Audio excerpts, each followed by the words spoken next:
Hey guys, today we're going to talk about the advantages of buying versus renting. This is Val Lemoine, CEO of the Real Estate Made Easy Group, powered by Keller Williams. So if you're renting a house, then let's all agree to start with that is not making you any money. You're paying the landlord your rent, and at the end of the month, this is what you have to show for it, okay? Absolutely nothing.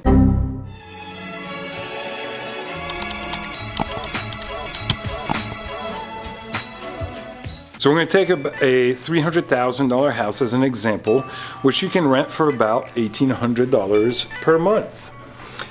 You take the same house and you buy it, okay? So now we're not even going to take the down payment into the equation. Normally, if you're a first-time home buyer, you would put 3% down. So that means that your initial loan would be $291,000 to start. But we're just going to keep it simple and say that you're financing 100%. When you make your very first payment, you have a principal balance of $300,000. So to keep the numbers easy, we're using $300,000 for the house, 5% APR, which is the interest, and that is accurate for today's market. So that would give you a principal and interest payment of $1,600. When you include the taxes and insurance, which is PITI, that puts you at about $1,800 per month. So you would be making the same amount of payment to purchase your house as to renting. Both of them would be $1,800. Now we're going to look at the principal balance. So after paying your house for 1 year, and you'll have to forgive my writing here, but this is a 9. So your principal balance would be $295,500. So after 1 year, you have now accumulated $4,500 in your savings piggy bank, okay? So in addition to that $4,500, which if you sold your house tomorrow, the day after that, that $4,500 would go straight into your pocket. In addition to that, you also get to write off your interest. All real estate interest is written off your taxes.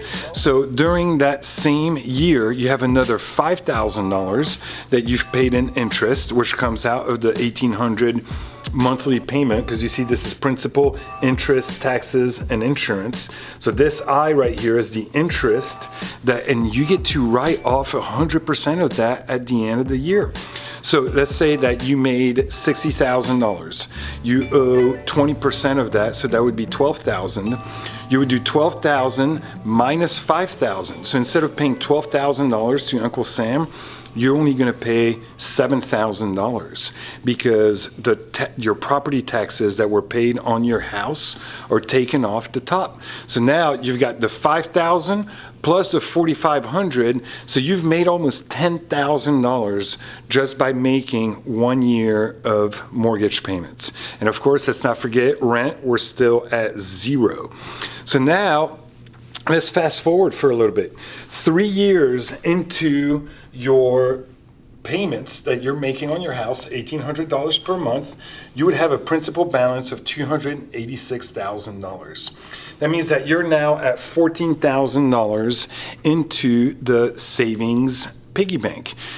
But that is not factoring in appreciation, meaning your house goes up in value every single year.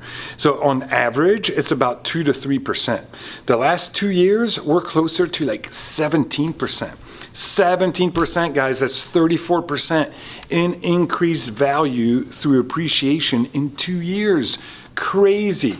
Let's just use a normal number like 3%, okay? So that means that your $300,000 house in 3 years went up 9%, right? So that's 3% times the 3 years that you've been paying. So your house is worth $327,000 after you've owned it for 3 years. Your principal balance is $286,000. So that means that you've got $14,000 plus $27,000.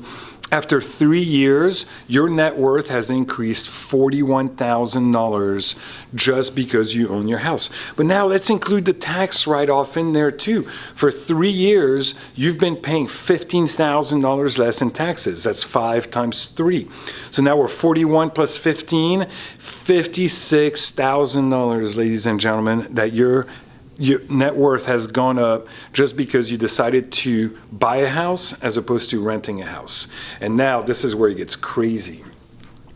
10 years into your home ownership, okay? Your principal balance is $244,000. And if you guys go look at what's called an amortization schedule, and you put $300,000 for the house, 5% APR, financed over 30 years, that's how you're going to get these numbers that I'm showing you right here.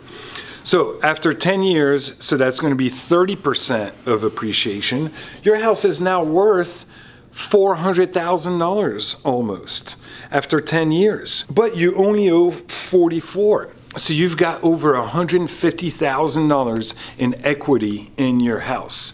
Not to mention that you have 10 years of taxes.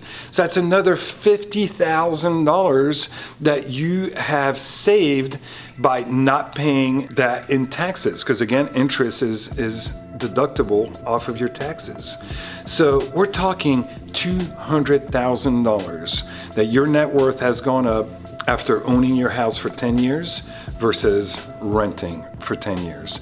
So think about it, guys. The cost is the exact same, $1,800 for the same house. In one scenario, you rent the $300,000 house. In the other scenario, you own the $300,000 house.